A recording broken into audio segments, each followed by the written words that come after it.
বারের বিধায়ক, 15 বছরে তৃণমূল সরকারের সামলেছেন একাধিক গুরুদায়িত্ব। সেই আশিস বন্দ্যোপাধ্যায় সুইসাইড নোটে লিখলেন, মনে হচ্ছে রাজনীতিতে আসাটাই ভুল হয়েছে। কোন আক্ষেপ থেকে তিনি লিখলেন কথা? কেন তার পরিবারের আগামী প্রজন্মকে পলিটিক্সে না আসার পরামর্শ দিলেন? জেনজি বলছে পলিটিক্সের সংস্কার প্রয়োজন। আশিস বন্দ্যোপাধ্যায় কি সেটাই বুঝিয়ে দিলেন? মনে হচ্ছে রাজনীতিতে আসাটাই ভুল হয়েছে। আমার বংশের ছেলেদের রাজনীতি না করারই পরামর্শ দিচ্ছি, ওরা ওদের নিজ নিজ কাজের মধ্যেই থাক। 4-5 দশকের দীর্ঘ রাজনৈতিক জীবন, শুরু ছাত্র রাজনীতি থেকে। 5 বারের বিধায়ক, ছিলেন মন্ত্রী, বিধানসভার ডেপুটি স্পিকার। তাকে দেখে কত ছেলে মেয়ে রাজনীতিতে এসেছেন। সেই আশিস বন্দ্যোপাধ্যায় কেন ভবিষ্যৎ প্রজন্মকে রাজনীতি থেকে দূরে থাকার পরামর্শ দিয়ে গেলেন? কোনো দুঃখ, কোনো মনস্তাপ থেকে কথা লিখেছেন আশিস?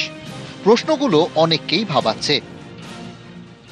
জেনজিদের একটা আন্দোলন সামনে আসছে, সেখানে যখন আশিসবাবু তার মৃত্যুকালীন বয়ানে লিখে যাচ্ছেন, যদি সেটি সত্যি হয় যে তিনি চান না যে তার ভবিষ্যৎ প্রজন্ম রাজনীতিতে আসুক, এই যে কত বড় হতাশার কথা, সত্যি এটা ভাবার বিষয়। আমাদের ভাবনা থাকবে সেটা হচ্ছে আগামী দিনে সৎ, আন্তরিক আজকের যে ছাত্র যুবরা তারা সামনে আসুন। অনেকেই মনে করেন রাজনীতি ভালো ছেলে মেয়েদের জন্য নয়। তাহলে ভবিষ্যতে কারা ধরবে দেশের হাল? এই পরিস্থিতিতে দেশ করতে জেনজিদের পাশে চাইছেন রাজনীতিবিদরা। সেখানে আশিস বন্দ্যোপাধ্যায় তো ছাত্র রাজনীতি করে উঠে আসা নেতা। তাঁর সুইসাইড নোটে পরিবারের উত্তরসূরিদের রাজনীতিতে না আসার পরামর্শ দিয়ে গেলেন। তার শেষ চিঠি শুরুই হচ্ছে ব্যক্তিগত অভিজ্ঞতার কথা বলে। আশিস বন্দ্যোপাধ্যায় লিখেছেন, ছাত্রাবস্থা থেকেই রাজনীতির সঙ্গে যুক্ত, কোনোদিনই কোনো দুর্নীতির সঙ্গে জড়ায়নি। ছাত্র সংসদের সাধারণ সম্পাদক হয়েছি বর্ধমান বিশ্ববিদ্যালয়ে, সেখানেও কোনো দুর্নীতির সঙ্গে জড়িত হইনি। এই দুর্নীতিমুক্ত স্বচ্ছ রাজনীতির স্বপ্নই তো দেখছে জেনজিরা। দিল্লি ঝাড়খণ্ডের আন্দোলন এই ভাবনারই প্রতিফলন। এতদিন গতানুগতিক যে রাজনীতি চলে এসেছে, সেই ধারণাই ভেঙে ফেলতে চাইছে জেনজি। দুর্নীতির পোকায় কাটা ব্যবস্থায় বদল চাইছে, রাজনৈতিক সংস্কারের দাবি তুলছে। ঠিক এমন সময়ে স্বচ্ছ ভাবমূর্তির রাজনীতিবিদ বলে পরিচিত আশিস বন্দ্যোপাধ্যায়ের এভাবে চলে যাওয়াটা মানতে পারছেন না অনেকেই। ভদ্রলোক আগামী দিনে রাজনীতি করবে না। তৃণমূলের আমলে একটা অন্য রাজনীতি ছিল, বিজেপির আমলেও আবার একটা অন্য রাজনীতি চলে আসছে।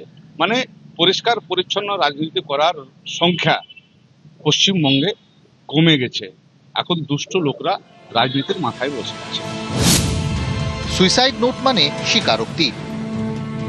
শেষ লেখায় আশিস বন্দ্যোপাধ্যায়ের স্বীকারোক্তি,